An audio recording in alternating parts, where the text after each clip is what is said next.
We're live. John Young has ditched us yet again, but that's Dude, okay. it's crazy. I don't know how they can just text him the afternoon of and be like, "Hey, we're gonna have a show tonight," and you gotta drop everything for it, I guess. I guess I mean he makes money off of them, so. Still, But part of we part of me wonders if he just forgets to say something until Thursday afternoon. that's fair.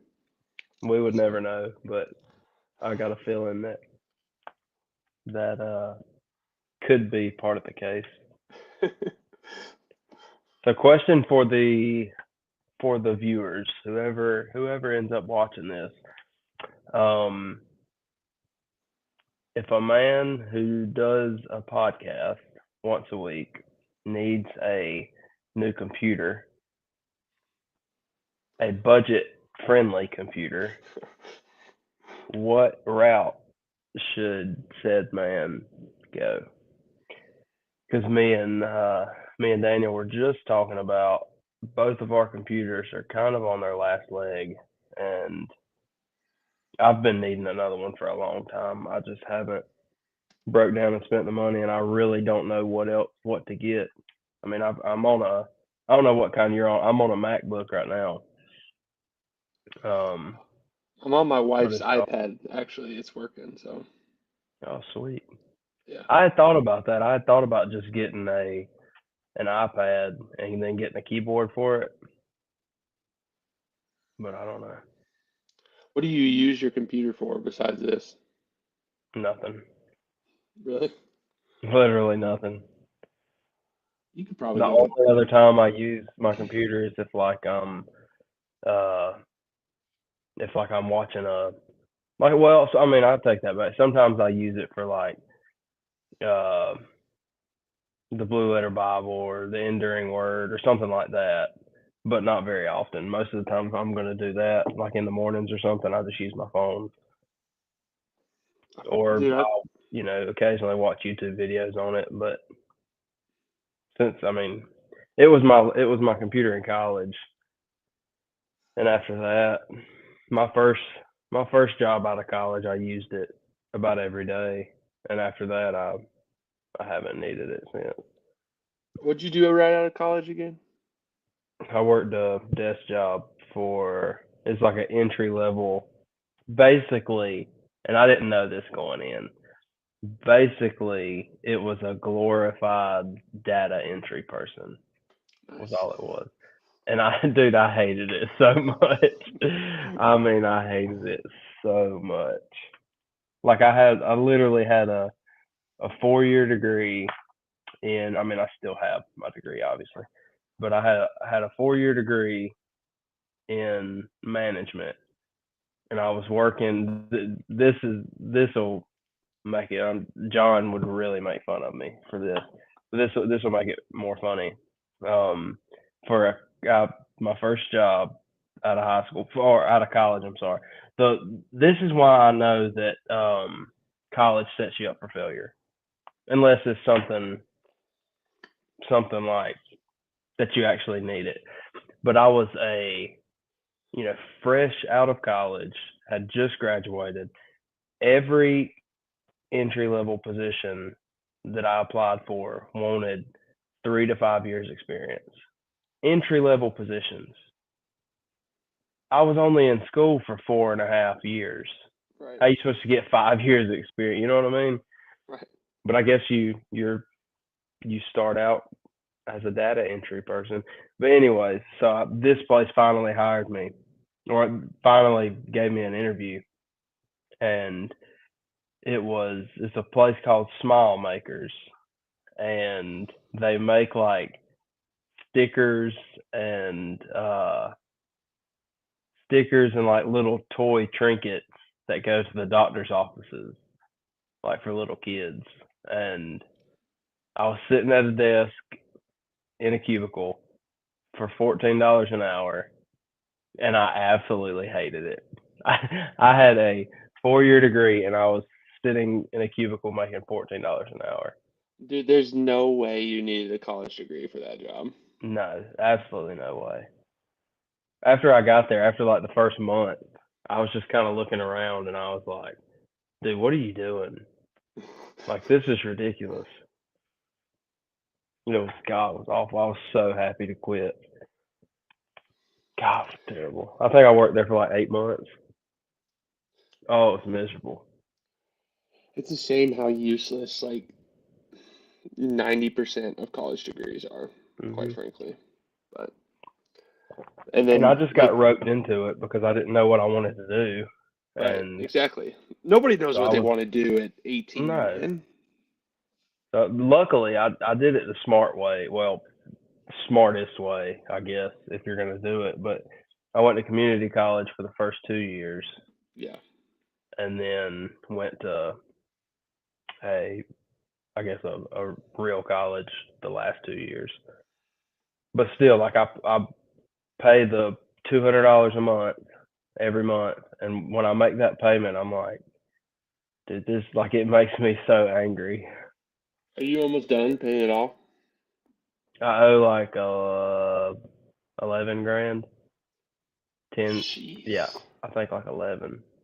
I would have been done paid it off. But I told you in that Knoxville, if whenever COVID happened, Oh, right. they Yep.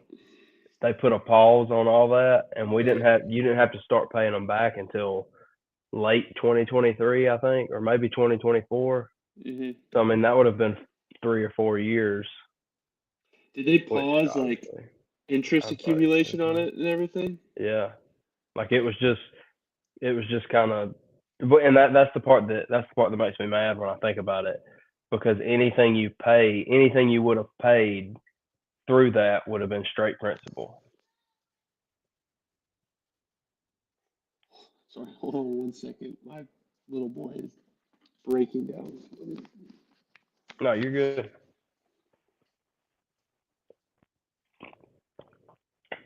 Well, yeah, don't go to college unless you have to.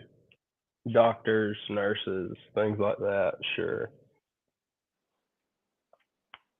I fix cars now. I have a $40,000 piece of paper in my gun safe. And I fix cars, but that's okay. Everything happens for a reason, right? Dude, sorry about that. You're good. I've just been talking to myself. Dude, I my was just little saying. boy, I was just telling the people not to go to college. yeah, no, unless you want to be an engineer, a doctor, or Nurse, something like that. yeah, something that you actually need those credentials, then I guess like certain financial jobs too. But yeah, I'm with you. My What were you saying brother, about your son? Sorry. oh, he is, dude, I love it because he's got like such a like soft, innocent heart right now, but he's like scared of almost anything he watches. He's watching, you know, Veggie Tales, right? Yeah. He's watching King George and the Ducky, and he is bawling right now upstairs over something that we're not sure about right now. That's funny. But Yeah, he's a good my kid. son's kind of like that too. Like the other day, so I'm in a uh I'm in a hunting club that's about 3 hours from where I'm at, and um it's interesting. The club's 3 hours away, but everybody in the club is from the town that I'm in. Um, and to make a long story short, we run dogs, and to long story short, the one of my good buddies, he's got a bunch of deer hunting dogs and rabbit hunting dogs. Well, I told him that I was wanting to try to take my son and try to take him one weekend this year to just kind of be around everything, um, just be around the hunting and just Mhm. get his feet wet or whatever. And he said, "Well, we need to go. we need to go run the dogs one day. And I said, well, I'll tell you what. I said, he was gone last weekend. I said, I'll go over to your house and I'll feed me and Brooks will go and we'll feed the dogs Saturday evening. And he said, yeah, that's fine. So Brooks had talked about it all week long. I want to go feed the hunting dogs. I want to go hunt for deer. I want to go hunt dogs. I mean, he literally talked about it all week long. And I was like, all right, well, let's go. He was all excited. He put his little boots on, went and put him in the truck. We get over there, and like hunting dogs bark a lot. All dogs bark. Well, they're all in these kennels. Like it's probably, I don't know, 20-25 foot long, and there's, I don't know, 6 or 8 kennels on each side. It's a super nice setup. Well, when we go, of course, when we pull up, it's a truck that they're not familiar with. They're hungry, so they all start barking, like every one of them. I mean, it's 20 dogs out there barking. I didn't barely get the door open, and he's screaming, crying that that he doesn't want to get out, that he doesn't want to feed the dogs anymore. And mind you, the place I went to, I mean, it's 35 minutes from my house. Mm. So, like we just drove all the way over there, and he's freaking out that he doesn't want to get out of the truck. That's tough. That's 100% something Titus would do. He, now, granted, he knows he can string his mother along a little more than he can me. Um, but he was out of town with Miranda this past weekend and went to a church, like my sister's church, in Birmingham. And dude, he is such a creature of habit. I guess he just like cried when she let him, like, dropped him off and all that stuff. Like, dude, it's just like, come on, man, this is fine. You should be fine. But Yeah, oh, it's weird. Like it's day to day. Like this morning at daycare, Brooks cried when I dropped him off, and he rarely ever does that anymore. yeah. It's weird. How's your uh, how's your snatch progression going? You been working on it at all? Dude, I hadn't done not the least bit. Dude, he can say what he wants, but I'm not doing 200 pistol squats. I mean, he can Yeah, call me every name in the book. I'm not doing it. I yeah. mean, I'm not even gonna attempt it. I'll I do don't. something hard if I don't make the goal, but Yeah. not even gonna attempt it.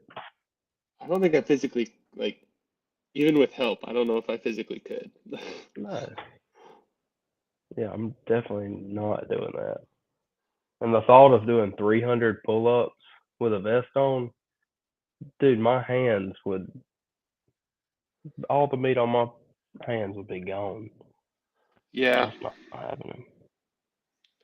that's something that I underestimate with all this stuff is like what it does to your hands. Just because I haven't done it enough. Like you all Oh got yeah. some serious calluses and whatnot. My hands are pretty tough now compared to what they used to be. Dude, it was when I first started CrossFit for the first, gosh almighty, probably no joke, year and a half. Yeah, probably the first year and a half to 2 years. Anytime we would do like bar muscle ups, anytime we would do a bunch of pull ups, chest to bar pull ups, my hands would rip. Like Really? literally every workout that had a decent amount of them, I would rip my hands.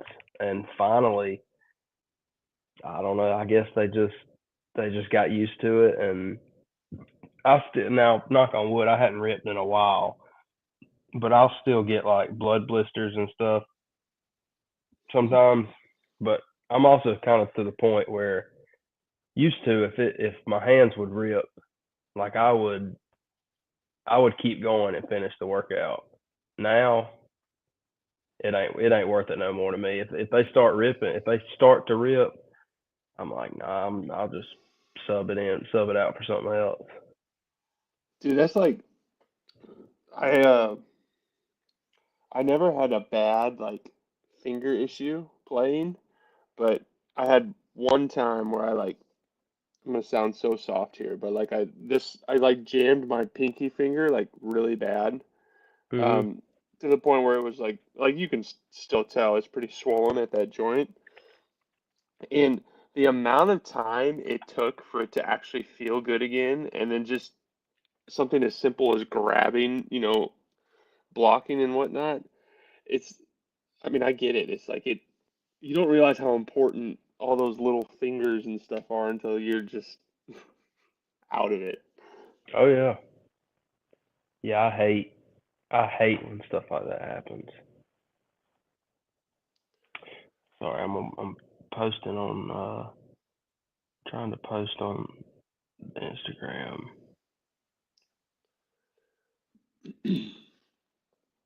I did I did my first so I last week I spent or I guess the last week because John said that challenge last week, so I've been watching some more videos on like technique and stuff because I mean the only technique I got was from him in Knoxville. Yeah.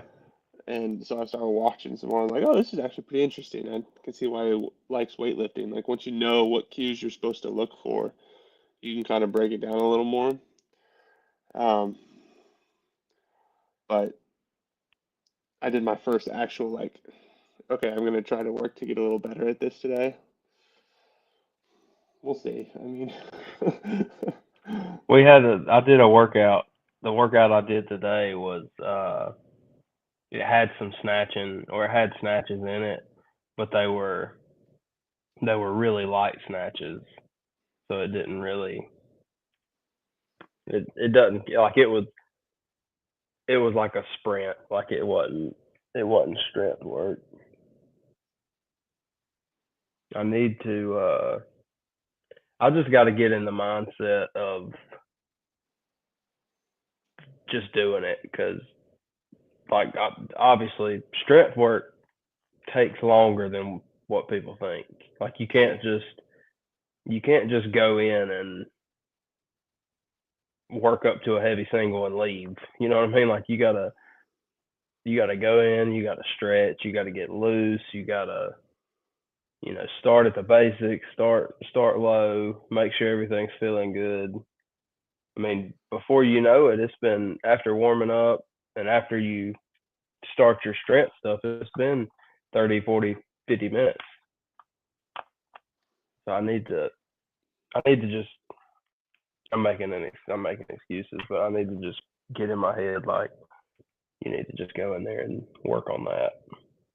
you're right though. I mean, especially with something as technical as the snatch, like you want to make sure that your shoulders are good. You want to make sure that your upper back's like loose and mobile. You want to make sure that Hmm. your hips are good and your ankles are good and everything, and then you're warming up. And yeah, I think that's the worst part for me because that's kind of what I was thinking too. Is like, oh, all right, I'll do some um, like different technique stuff for a little bit, and then eventually work up to heavy single, just relatively heavy single, and see how I feel with the new technique work.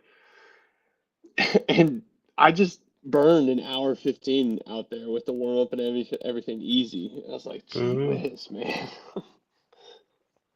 Yeah, and most of the time when people are training, like your strength piece, like that's just one part of your session. Right. Like there's most of the time, even if you're not doing CrossFit, most of the time you're not just gonna work on snatch. Like it's gonna be that's just gonna be a small piece. Because like I honestly, a lot of times, honestly, man, maybe it's because I'm doing it wrong, but I feel like whenever I go in there and I only work strength, like I feel like I haven't really done anything. I mean, That's just yeah, because of what you're used to. well, that's true. That's true. Like I But feel like if I go in, because it does, like if I go to do like say just a simple 5x5 on squat, I mean that takes 45 minutes. yeah, You know what I mean? To do it right and to do it like like you said, to make sure you're loose, make sure everything's good, and then slowly work your way up to your working weight, and then do a set, and a 5 by 5 to get the most out of it. You want to wait, I'd say, at least 2 or 3 minutes between each set. You Right. know, I mean that's what 15-ish minutes Right. of just the working sets. It definitely takes time. Like I really do. I have any games people, like I have, not even just CrossFit, like anybody that's doing anything professionally with sports. I got a lot of respect just because of, you got to have good, most of the time you got to have good time management. I mean, yeah, that's the only thing they're doing. Like Hopper, for example, that's the only job he has, but he's still got a set amount of work that he's got to get done. And it can't, like, you can't just, at that level, you can't just do it. And like, you got to give it 100%, you know? Hopper's particularly impressive that way, where you're saying that he does it all by himself. I could never do that. That's absurd. Like, Yeah, it's he's crazy. slightly Like, psycho if that's the case. yes. And that's one thing with me doing the daily workouts. That's one thing that it's helped with. Because a majority of the time I do, unless I'm doing the class workout, majority of the time I'm doing it by myself. And I hate working out by myself. I worked out by myself this morning. I hate it. It's boring. It's not like I'm not. I still push myself, but you always, when you have that person racing against you or that person watching you or whatever, you always push a little bit harder. Yeah. Yeah. I did. So while I was in between jobs, basically seeing if I was actually going to get picked up again or not, I dropped going to the trainer I was going to, just because there's like I I didn't want to pay for it anymore. Like it was totally worth it, but not when you weren't getting any money. So, um, and like how hard it was for me to do the workouts he prescribed by myself day in and day out versus like going to the gym with a couple other guys there that are doing it. It's Hmm. just night and day difference. So Yeah, it really is. yeah, I got a lot of respect for him, but I also think that he's slightly crazy. If that's not slightly crazy, he is crazy if that's truly what he does. So Dude, I know John really does. He paints this picture that I that I hate him. I really don't. But there was one day, it hadn't been long ago. I had I got on a kick to where I was really enjoying listening to country music while I was working out. really, And yeah, it was kind of strange. And so I had my speaker hooked up because I won't go in the gym and change the music that's on if there's other people in there. I'll just put my headphones in. But this was like a Saturday afternoon, I think, and there was nobody. Like I was the only one in there. There was nobody else in there. So I hooked up my phone to the speaker, and I was playing. I was just playing my music, and the Hopper came in at some point before. Or no, I'm sorry. He was already in there, I think, but he was in the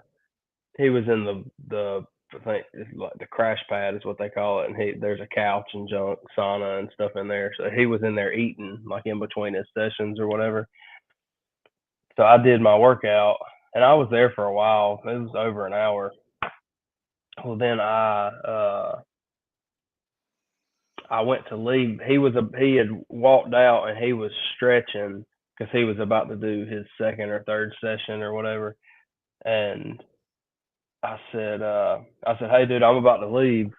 Do you want to hook your phone up? Or do you want me to hook the gym phone up? Like, what do you want me to play? And he looked at me and he said, silence is good. And I was like, that's a bad man. Talk about freaking Talk about a mental push. Oh my gosh. Alone and in silence? That's pretty. Like when he said that, like I gained a little bit of respect for him right there. And he could have, after I pulled out of the parking lot, he could have turned music on. But in that moment, I was like, I feel you, dude. I got you.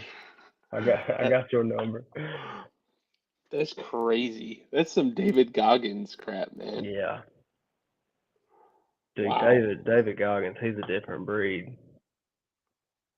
I don't know how much of his stuff is genuine and how much is just performative. Like, is that who he actually is? I mean, if so, I don't. He's taking something because you just you Well, can't. I also think he has, and this can kind of tie in a little bit to what Kenneth said or what he's asking. I think a lot. Like I don't get me wrong. I'm big on being mentally tough. Like I mean that's why I did the marathon. That's why I continue to do a daily workout. Like I feel like being mentally tough is extremely important. But I feel like David Goggins has kind of ruined that for the what word am I looking for? I feel like he's ruined it for the people getting into fitness and getting into to all that now because when people listen to somebody like Goggins, they think, well, I've just got to have a mentally tough mind and I can go do all this stuff. Mm, Nah, like you're my mind can be as strong as it wants to, but I can't go tomorrow and run 100 miles. Like sure. I physically, my body would not, I wouldn't be able to do it. And he can say what he wants because he's trained himself. He's trained his body to where he can do that. But if I had David Goggins' mind, I still couldn't get up right now and go run 100 miles. Like he's trained his mind physically. And you probably could do it, but not in a timely manner. You know what I Sure. mean? Yeah. So I think he's done a good thing, but I also think he's painted this picture to where your mental state outweighs your physical, and I don't think stuff like that. I don't think that's the case. Mm. I think they go hand I in hand. I think it'd be a. I mean, nobody's really gonna know the extent of that. But I think that'd be a good um conversation to have with some of those like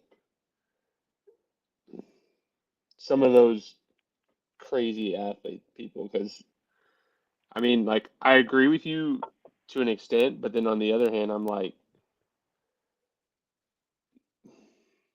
just some of the stuff that we're, our bodies, for example, like, you can pretty much, like, your mind is capable of giving you a disease that's really not a disease, but you have all the Mm-hmm. symptoms of it. Like, so I don't know what all it's capable of. Like, it's, or the mom that and then maybe this is, just God working in life, but like the stories of the mom whose kid is under the car and she lifts the car type of thing. Like Oh she yeah, wasn't training for that. yeah. Good point. But I don't know. I don't know. I definitely see what you're saying too. I think The mind is 99% of a the time, the mind is a 90, wild thing. yes, 99% of the time, I think you're right. It's that 1% that's like this just doesn't Yeah, add up, dude. But but I mean, to his credit, Coggins is a bad man. yeah, he's crazy for sure. But it does make you wonder, like how much of that stuff.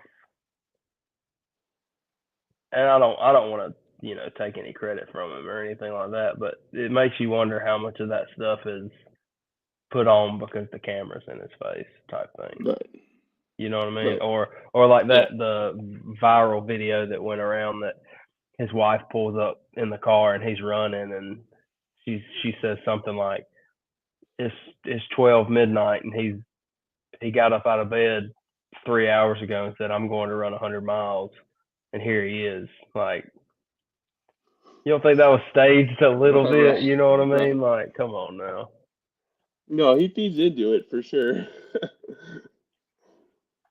But Kenneth, the only advice I would have is to, this sounds silly, but get out and run, and get out and run a lot.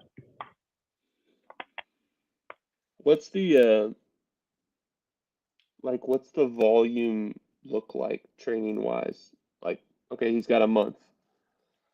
What would I'm just curious because I don't even know what that would look like. What would the volume See, look like week in, week out? the way I did it, because I was in a similar boat. Like, I decided to do the marathon. I think I had 9 weeks whenever I like that was when I started running was Okay. 9 weeks before the marathon. And obviously I started slower. Like, I would do, I'd say the first 2 weeks or so I was just kind of gradually getting into it. So, like, for example, maybe on Monday I would do my normal workout, and then say Tuesday I might would run 3 miles on the first week. Then Wednesday I would do my other workout or whatever. And then Thursday I might run another 3 miles, or maybe 4 miles at a slower pace. And then, like, I would try to have one long run a week, or one long run every 10 days or something like that.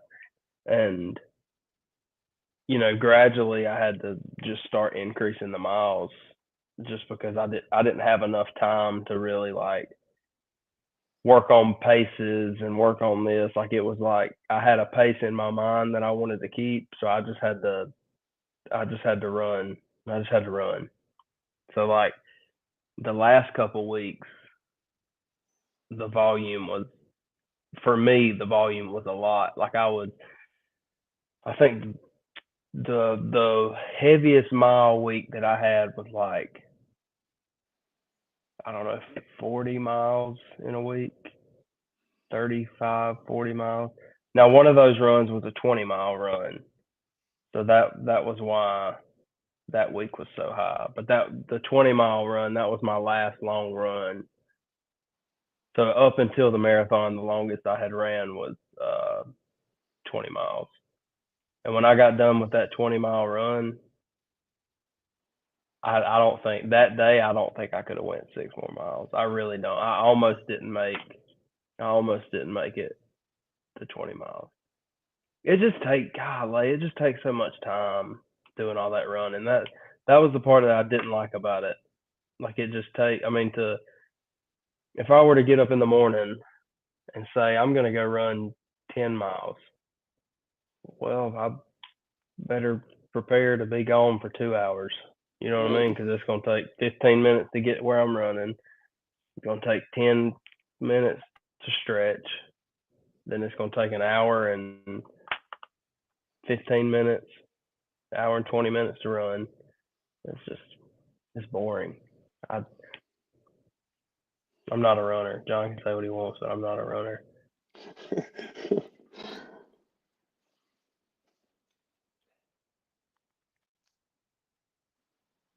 I like that, just for fun and to do something hard.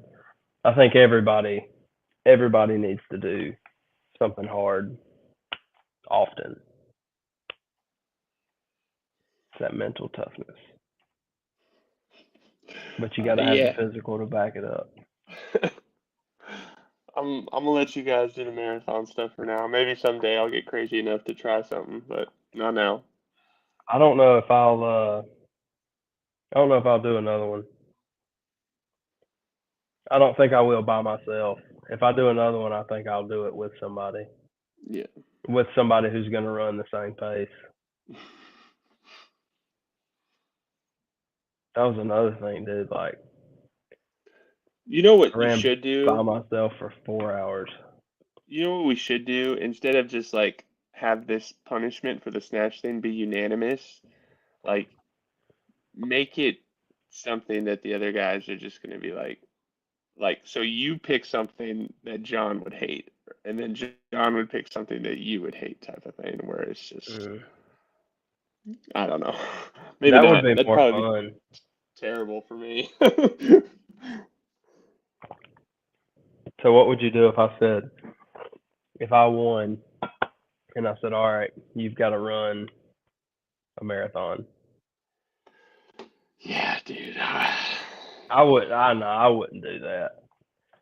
Because dude, there's a huge difference in a half marathon and a marathon. Yeah. Like I could I would could run, I'd run another half marathon for sure. I could get on board for a half. If you're gonna tell me to do a full one the first time, I don't know. That's just, I don't know. We'll see. Yeah, you're right. That'd be pretty cool. All right, First John chapter 3. Let's do it. Last week I don't think we started in the Bible until like minute marker 59 or something. Yeah. Like we were almost at an hour before we ever started. All right. So chapter 3, it starts out I'd say the first half of the chapter starts out talking about really a lot of what the first two chapters talked about. Like, for example, 1 John 2:9, if anyone claims, sorry, 2:6, those who say they live in God should live their lives as Jesus did.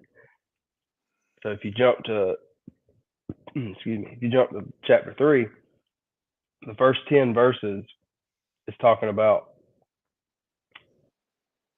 um, sorry, talking about sin, talking about your actions, talking about um, how if you keep on sinning, meaning habitual sin, you don't have the love of the Father in you. You're not a believer. You're not one of His children.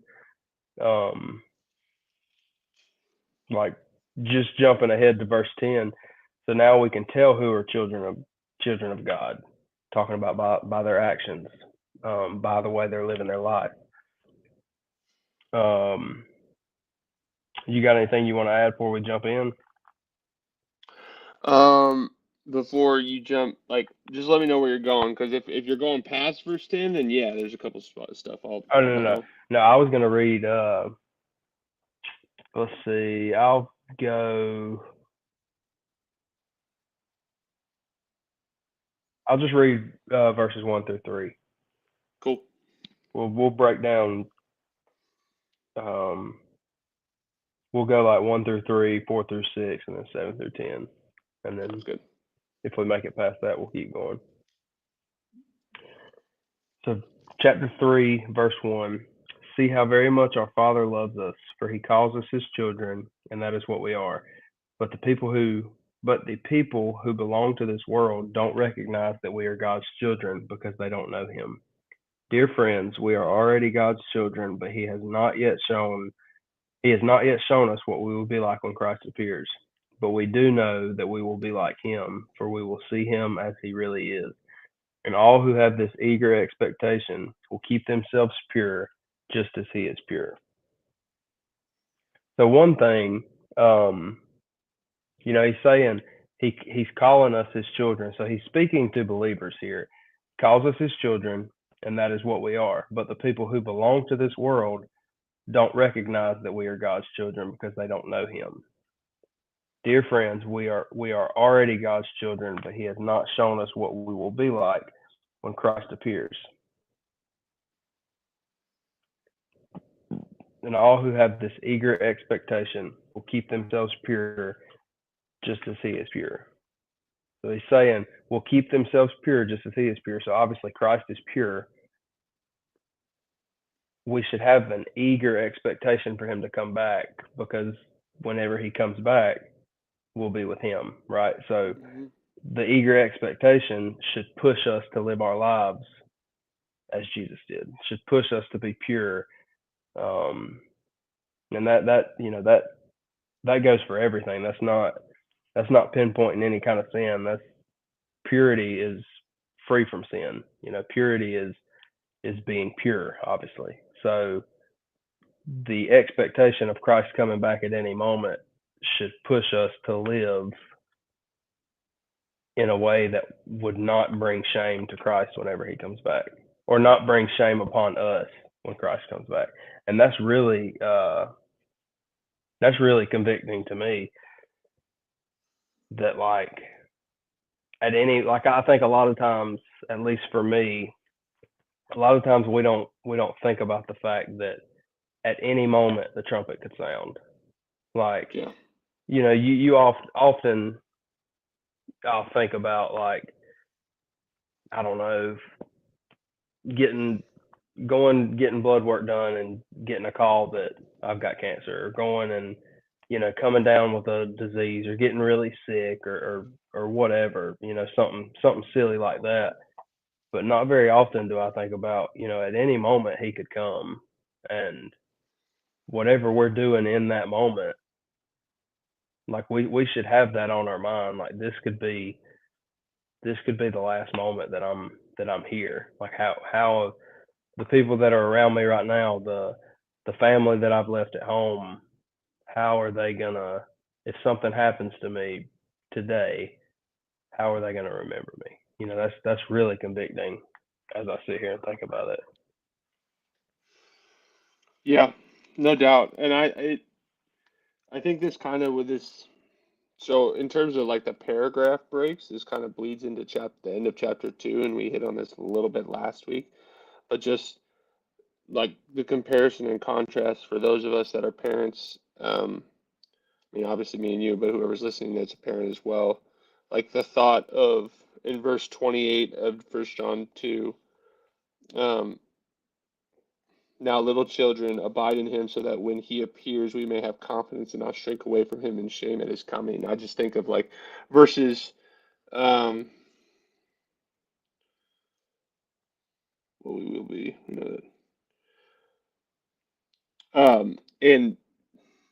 in verse 3 in chapter 3, and everyone who has his hope fixed on him purifies himself just as he is pure.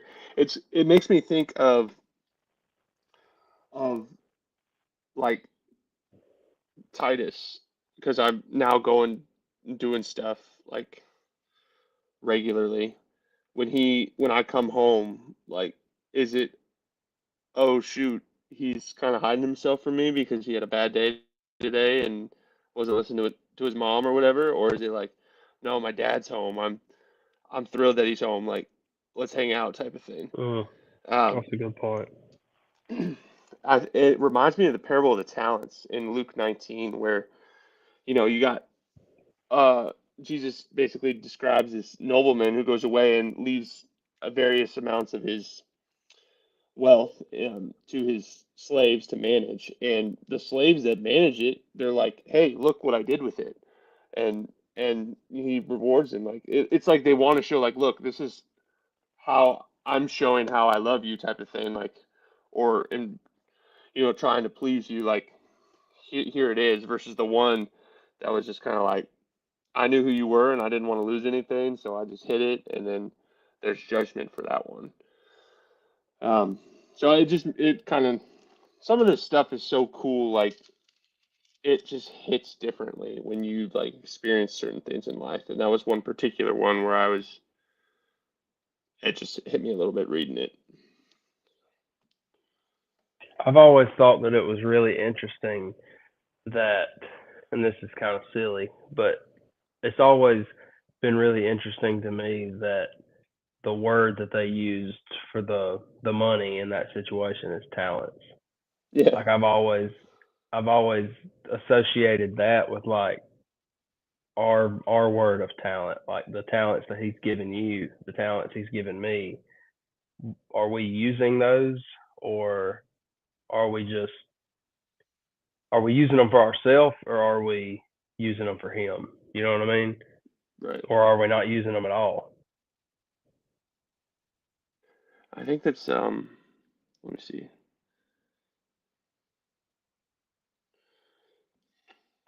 trying to see what word that is exactly. I think you're right. It's like such a coincidence where there's Yeah, it's always intrigued me. one talent was 100 pounds. Yeah, that just so happened to be like the money vernacular of that day, but for it to be talent and in the English language, talent Yeah, is what it is. We probably derive the word talent from that or something.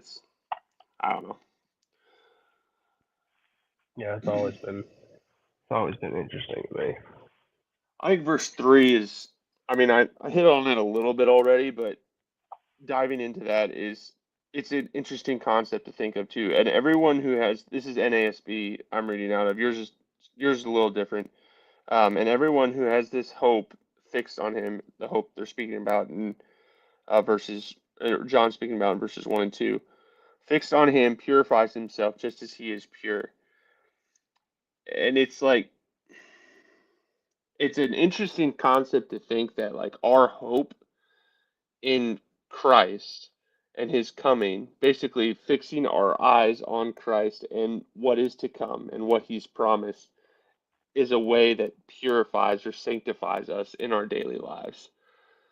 Um,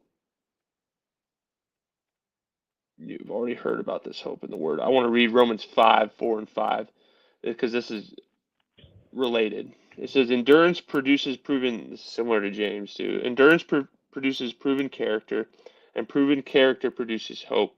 This hope will not disappoint us because God's love has been poured out in our hearts through the Holy Spirit who was given to us. It's just again, another one of those things that's,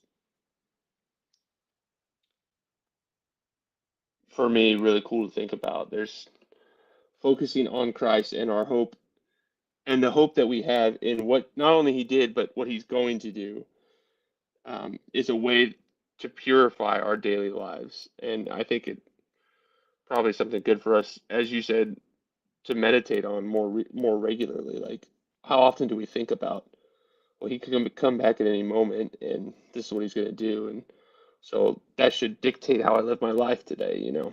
Now, don't go to the extreme. Paul admonishes the Thessalonians for going to the extreme and not working and whatnot because Christ was coming back. But um, something to think about, like you said. Yeah, it's like the term used, having a kingdom mindset. Yeah. If we're always, because I mean, it's simple. Simple.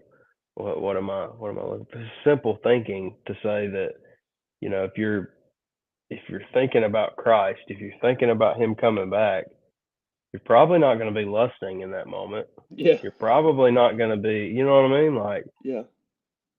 if that's where your mind's at, your actions are probably going to follow that in that moment. So if we can continue to have that mindset, if we can continue to have those thoughts, then our actions should back that up.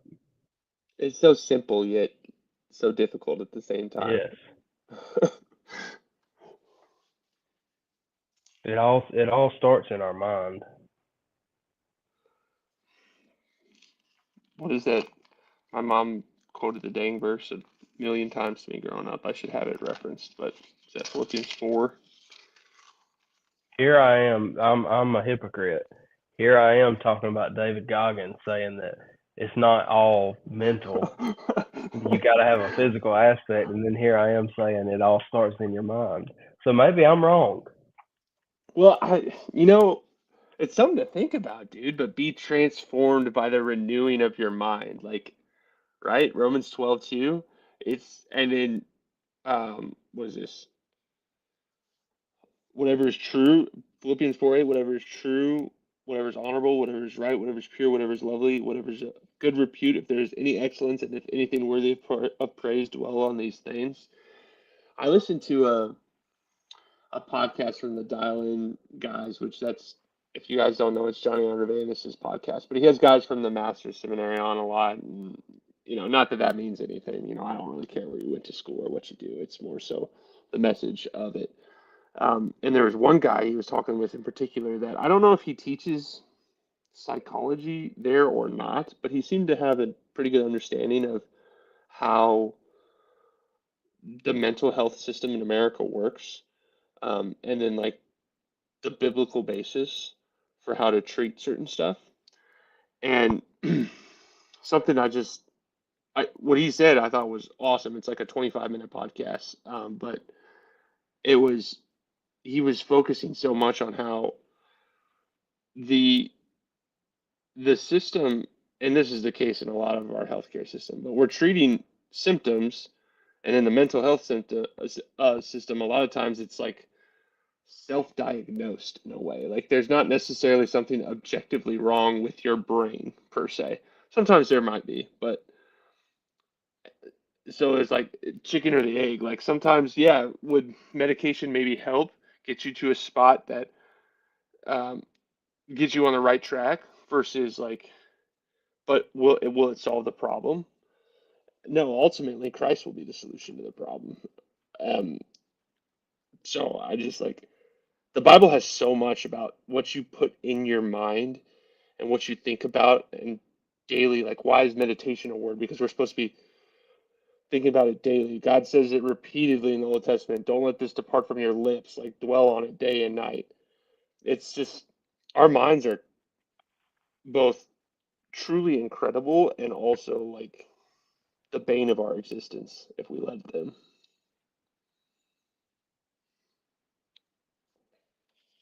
I think that's why social media can be such a bad thing, because like scrolling is mindless. Hmm.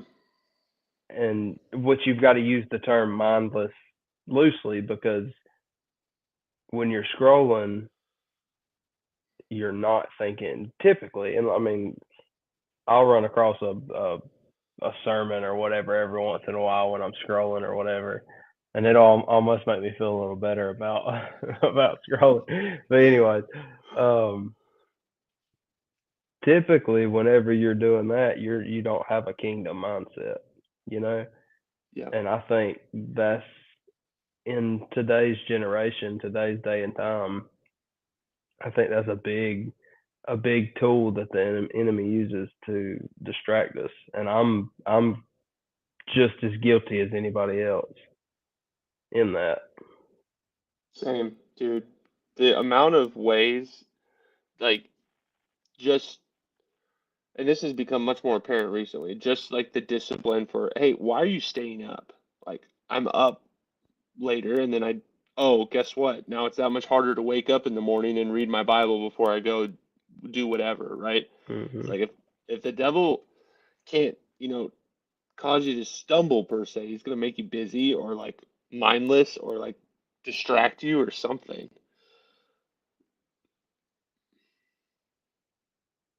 Yeah, you always hear that. You always hear that phrase. Is what is it?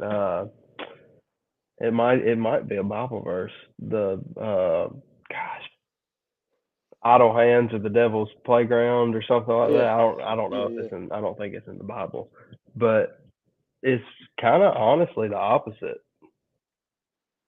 for me at least. I yeah. mean, when I'm busy doing something, a lot of times you can use your phone as that. Like I'm busy scrolling on my phone. Well, I'm not reading my Bible. I'm not reading my book. I'm not reading, you know what I mean? I'm not meditating. I'm not praying. I mean, you can, like, it kind of goes hand in hand with everything, but I mean, definitely a big tool that he uses on me for sure. A lot of us, And it can be a good thing. It really can, sure, sure. with the right mindset, you know? Hmm. No doubt. All right, let's jump down to verse 4. Everyone who sins is breaking. Did you say you were in the NSAB? I'm NASB, yeah. Hmm. NASB. Yeah, I've got it right here too. I'm gonna. Dude, I don't mind Well, listening to your version. I think it's cool to hear the different ones and kind of see where like there might be different interpretations based on it.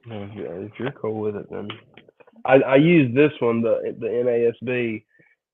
It's the John MacArthur Study Bible. So Hmm. I'll read, like I'll have them sitting side by side, and I'll read out of this one just because I feel like I understand it better, and then I'll go read his commentary. Anyway, okay. Everyone who sins is breaking God's law, for all sin is contrary to the law of God. And you know that Jesus came to take away our sins, and there is no sin in him. Anyone who continues to live in sin, anyone who continues to live in him will not sin, but anyone who keeps on sinning does not know him or understand who he is. So I think from the way that reads, let's see, no one who sins, and no one who sins, I've seen you. Okay, so you have to,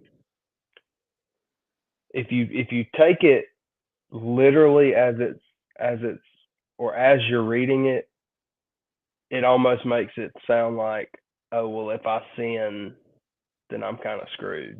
Right. But the point that he's the point that he's trying to push is not your not your everyday sins. Like this is habitual sin, and there's a difference. You know, me screwing up and me doing whatever versus the habitual, the living in the sin, the sinning without repentance, the um, basically when you can kind of turn it off in your head, like when you can sin and almost convince yourself that it's not if you're sinning and you're saying to yourself that it's not a sin, that's habitual sin. You know Sure. what I mean? If what you're doing goes against something that's in the word and you continue to do it without trying to change, that's habitual sin. Sure. Um, so that's what he's referring to here. So no, just because you sin doesn't mean that you don't know God. But if And this you're, is go ahead. no, no. Go ahead. Finish what you're saying. Um, but if you're continuing in sin, if you're living in sin, if you have that habitual sin, he's saying you need to check your heart. You need to evaluate yourself. And this is where I think that it's again, I like hearing the different versions and just kind of how this interpretation is done. Sometimes one is more helpful than the other. I think the NASB in this case is more helpful because verse 4 says, everyone who practices sin also practices lawlessness, and sin is lawlessness. And then that's contrasted with verse 6, no one who abides in him sins. Abides being remaining in him, or you could, dare I say, practice living with him type of thing. Mm, Um, so it's like you said, it's a habitual habit. It's like, oh, I'm going to the gym to work out my sin muscle type thing right here, versus um versus oh, I'm practicing abiding in him and I slipped here, but I'm getting back on track or like Lord forgive me, help me to get back on track. Let's get back on track type of thing. Um it is also like your heart desire, right? Does your heart desire do we desire this was something I think it was said this past week at in my church's sermon. Do we desire the first time we get like alone time? What are our thoughts? Is it straight to, oh, I'm by myself, I can do whatever I want? There's this, like for guys that struggle with lust, I know that I do, like, oh, no one's at the computer or no one's in the room, you know what I'm saying? mhm, Or is it, oh, I get this time where I'm less distracted that I can spend focusing on God. Maybe I can spend more time in His Word or whatever it may be. What does our heart's inclination go to when we have time that's freed up in a way? I thought that was an interesting thought to think about because I know mine too regularly goes to selfish desires. Not That's necessarily. convicting. Yeah, yeah. Well, it was really good what he said. I was like, shoot, man, you're hitting me square between the eyes there. But you know,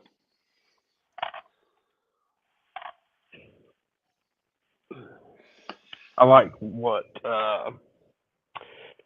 John said or John MacArthur said in his commentary right here. He says the verb practices in the Greek conveys the idea of making sin a habitual practice. Although genuine Christians have a sin disposition and do commit and need to confess sin, that is not the unbroken pattern of their life. A genuinely born again believer has a built in check or guard against habitual sinning due to a new nature. And then he lists a bunch of reasons why. And it goes on through, I think, verse 9. But he yeah. said Verse 9 is perfect. the first reason why Christians cannot practice sin is because sin is incompatible with the law of God, which a believer claims to love. The term lawlessness conveys more than transgressing transgressing God's law. Lawlessness conveys conveys the ultimate sense of rebellion, that is, living as if there was no law or ignoring what laws exist.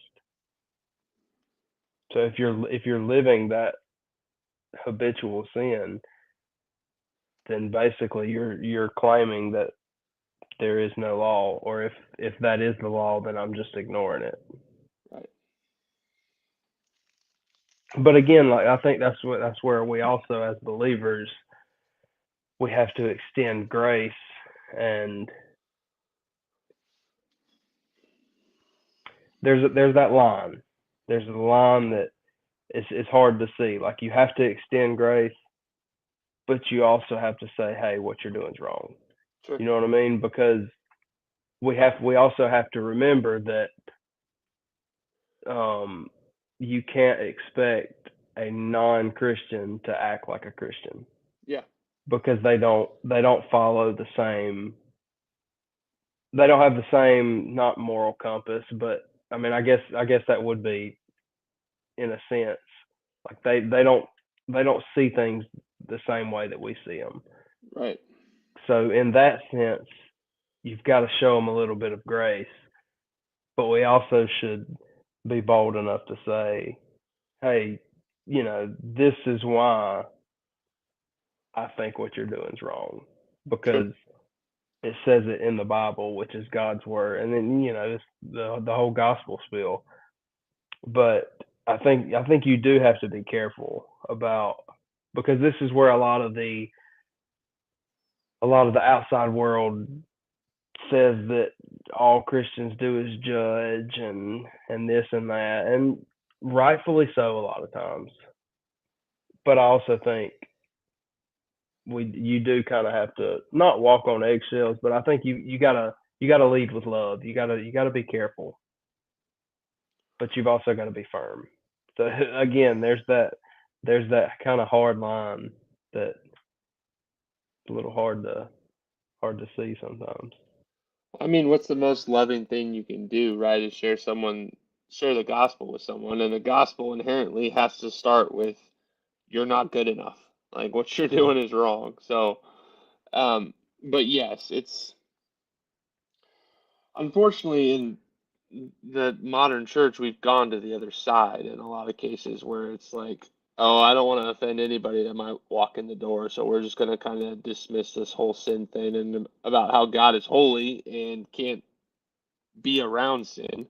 So he's not going to be around you, like unless you accept Jesus, because then he sees Jesus. So I'm with you. It's a fine line, and I think there's definitely wrong ways to do it. Most of the time, I'm thinking of the guys, screaming at people on the streets or something. Not saying that they don't, bring some people to Christ, maybe, but um, or are used to bring people to Christ, but um, I would lean more so with like you establish a relationship first, so they know that you care about them, and then it's like, hey, because I care about you, let's talk about something that actually matters. I don't know. Yeah. Yeah, I agree. I don't always think that the bullhorn stuff is personally. I mean, I don't think that's very effective. I No. always, when I see that, I always think of. I don't know if you've ever seen them, but there's a group of people.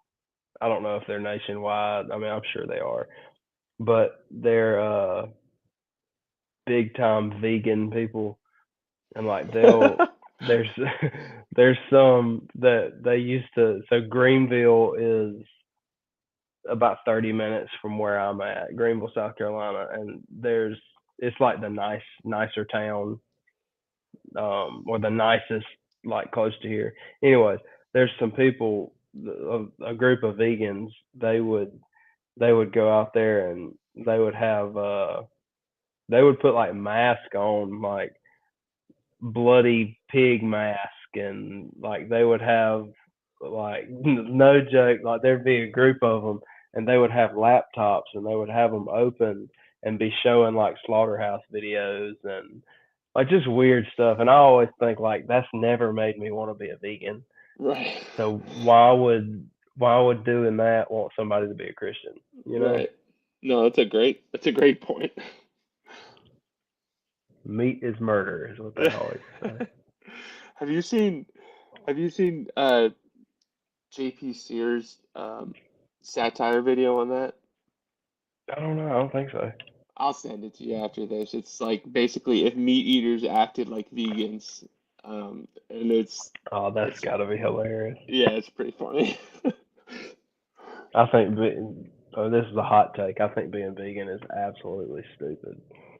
I Really don't dumb. I don't I don't know if that's a hot take, dude. I mean you're preaching to the choir here though, so Yeah, I feel like everybody that's gonna watch this probably agrees with that statement, but I just think it's kind of not sustainable. Is why I think it's stupid. Anyways, we love those people yes, just absolutely. from just from a distance. No, just kidding. Oh goodness.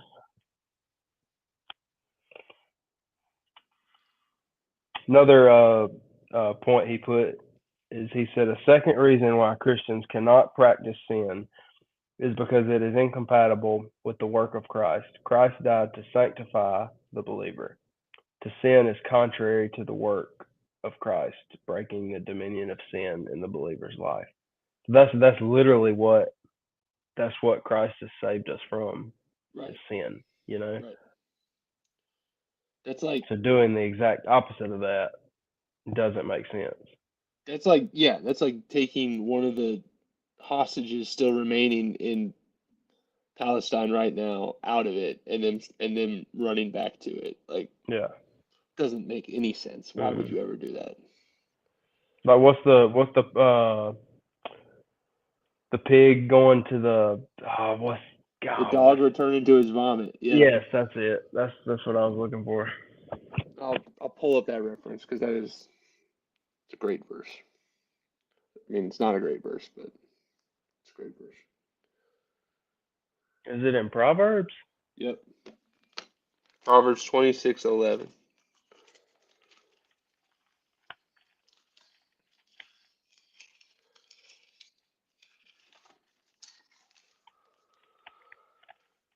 Like a dog that returns to its vomit, there's a fool who repeats his folly. That's what the NASB says. Yeah. That's good. And I think that that second point you made is pretty much exactly it's tied in with verses 7 and 8. Little children, make sure no one deceives you. The one who practices righteousness is righteous, just as he is righteous. So Jesus is righteous, right? And then the one who practices sin is of the devil, for the devil has sinned from the beginning.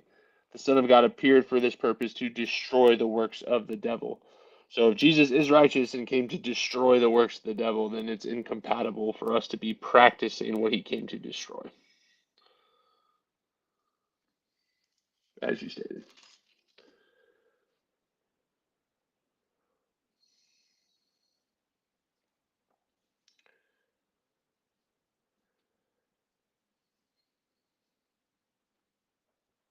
Verse 9 bleeds into it too, man. It's like the whole thing. He makes a couple of good points in that commentary you got.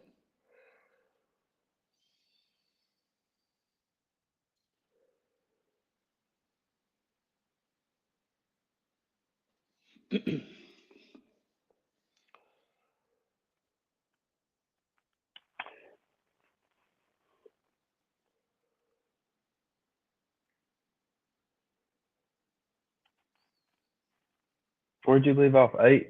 The end of 8? Yeah, I just hit the end of 8, and then verse 9, I can go into that too if you want, but no one who is born of God practices sin because his seed abides in him, and he cannot sin because he is born of God. So a lot here, right? No one who is born of God, begotten of God. So talking about us, practices sin. We've dealt with this through, what was that, verses 4 through 8, just before this. And then a lot of chapter 2 and 1 too. Because his seed abides. So my Bible has this capitalized, his seed, excuse me, abides in him. That's the Holy Spirit, right? So if God is indwelling in us, then we, like, like you said, they're incompatible. So we cannot truly be regenerated, born again believers and be practicing something that is incompatible with what's living in us. And he cannot sin because he is born of God. And again, that doesn't mean that we don't stumble because we have our sin nature. It's more the practicing act of it. Is it a habitual pattern in your life where you're regularly seeking after it? And I think that's hard sometimes because, like, looking from the outside in on some situations, you think, well, where's that line? You know, and I know we've discussed that before. Like, at what point does it become habitual and not just stumbling? You know what I mean? Yeah. Like at what point? I'm trying to think of a simple example. Like an alcoholic, for example, Sure. an born again believer who struggled with alcohol in the past gets back off track. Next thing you know, he's 6 months into and now he's 6 months in of just dabbling with it. Now he's a full blown alcoholic again that had given his life to the Lord. Like at what point, you know what I mean? And that's a simple example, but I mean it could be anything.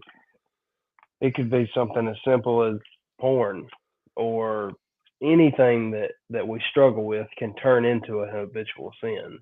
Right. But I I think it's, I don't know. Go ahead. no, I I agree with you. I think the line is incredibly murky, and I don't think it's our job to find it. It's more so like if we're trying to find it, like let me put it this way, because so I started dating my wife in high school, and I'm sure a lot of people like had their first relationships in high school. Um, I was just lucky enough to have my wife be my first relationship, but my dad would repeatedly, like, not just my dad, but my mom, that raised us in the sense of like you want to try to maintain this girl's purity and your own, right? But then as you get into the relationship and your sinful, okay, sorry, some of it your natural desires, some of it your sinful disposition trying to hijack those natural desires for your own self satisfaction. Um, tries to say, oh, well, what about this? Like, you know, I had a goal initially of, well, I wasn't gonna kiss her until we got engaged. Didn't follow through with that. And I'm not saying that you can't kiss your significant other. That's not what I'm saying. Like Right, each right. person, but like didn't follow through with that. And then it's like, oh, then another line's crossed, and then it's just easier at that point to like move the goalpost, but then also to be like, Mhm. okay, what can I get away with, or what can, and in reality, it should be like, why am I close to the line? Like, I should be looking at Jesus because the line is like that's the cliff that then I'm headed off of. I should be my eyes, as Hebrews 12 says, focused on Him, so that I can run from that line. And then so our job, I think that's our job for ourselves, and then for others, it's more so like we use judgment in the sense of like, if I have a daughter and there's this boy that wants to date her, and I'm seeing his life, I'm like, I don't know about you, type of thing. I mean, that's just using judgment, sound judgment, and reasoning and wisdom. But does that mean that we're gonna just, oh, you're not Christian, you're not Christian, you're not Christian, or whatever? No, it's like that's God's realm. He knows the heart. For us, it's like, okay, that line now, instead of thinking how close can I get, where's Jesus, and let's get away from it. You know what I'm saying? Yeah, As someone that's failed in that area multiple times. absolutely. It is interesting how, when the line's here and you get right here, it's really easy to just, and then you move the line here, and then you just, you know what I mean? Yep. We're not good for ourselves. No.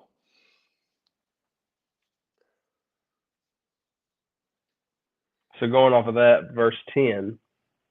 So now we can tell who are children of God and who are children of the devil. Anyone who does not live righteously, and does not love other believers does not belong to God. And that last part of chapter 10 kind of springs forward to verses, or kind of foreshadows what's coming in verses 11 through 24, which we'll probably get to next week. But yeah, he's saying in 10, based off of all of this that we've just read, based on your actions, you should have a pretty good idea of children of God or children of Satan. You know what I mean? Like, Right. there's no, you're one or the other. If you're not for God, you're against Him. Right. If you're not on God's team, you're on the opposing team. Kenneth made a good point here too, where it's like we also shouldn't try and justify it being our sin. Oh, I just slipped up. No big deal. It happens. Like that goes hand in hand with are you for God or not, right? Where's your heart with that? It's like, oh, I just slipped up, my bad, God, versus like, no, this is what put Jesus on the cross. Like, Mm. you know, why he had to come here in the first place. Again, as someone who takes sin lightly way more than I should. Mm. You and me both. It makes me feel good when Paul says, I'm the chief of sinners. It's like, okay, like, no, he screwed up a lot, but like early on, but still, it's nice when he says that as a saved, regenerated man. It's like, Mm-hmm. all right, well, at least I know I'm not the only one that feels like this sometimes. Yeah, and then you look at what God did through Paul's life, and it's like, dude, this clown was killing Christians, Yeah, and he ended up writing 80% of the New Testament. right. Wild.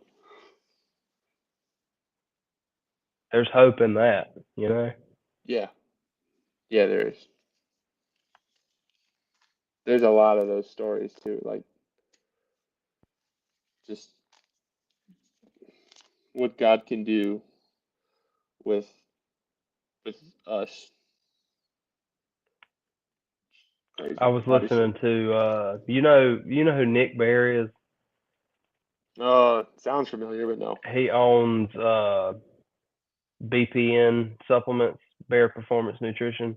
Okay. Um, anyway, so he had a guy named Chad Wright on his podcast last week. I think it's the second or third time he's been on there. I'm a big Chad Wright fan. Like, Okay. he's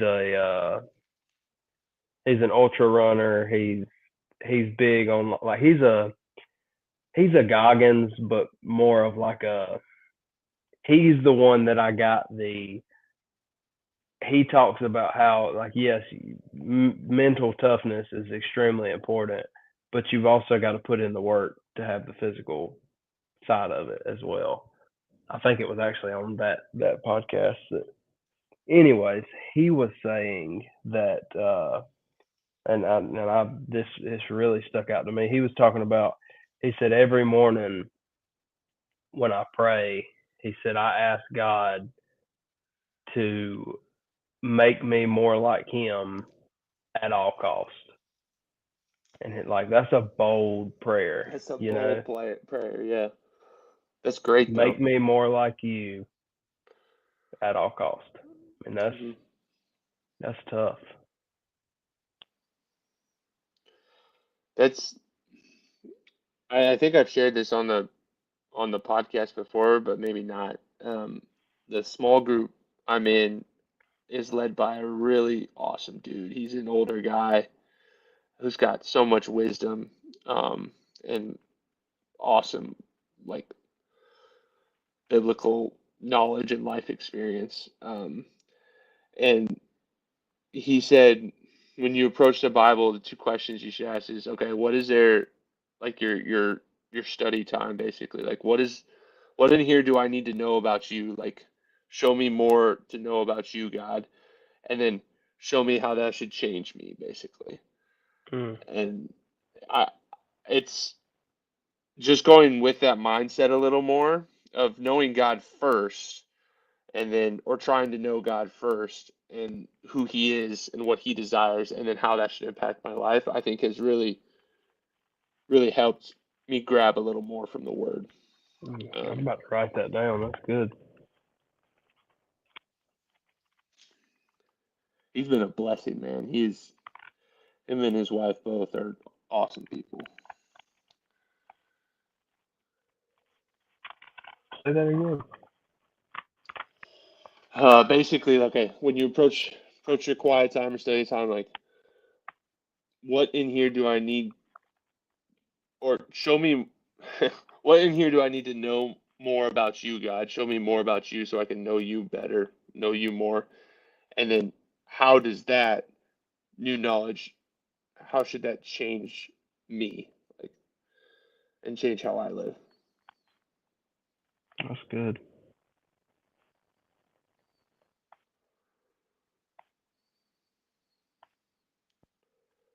That's really good. He's got little, I'm lucky enough to meet with him. Like, I'll meet with him tomorrow too. He does like stuff on the side. He loves this stuff, dude. He's awesome. But he's got these little nuggets he shares all the time. I'm like, I don't know how much of this is from you or just like how much you've listened to other people, because he'll like admit to it sometimes. Like, I got that from John MacArthur, or I got this from this person, or whatever. But like, oh, that's really good. Actually, before when we finish this book, maybe not when we finish, but at some point in this book, he's got, and I think he got this from John MacArthur, because I was talking with him about First John a little bit. He says, spiritual vital signs: am I alive or dead? Test yourself. Am I making progress? Contents of the test. So, like, he's got 7 points from First John, and we'll go through that at some point. But I can send a picture to you if you want. But Yeah. I need all the help I can get. you and me both.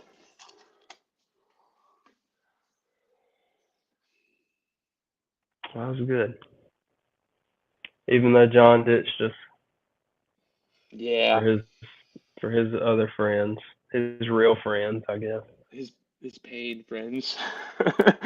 Yeah. That's okay. We should get him back We next week. will. Yeah. We should be.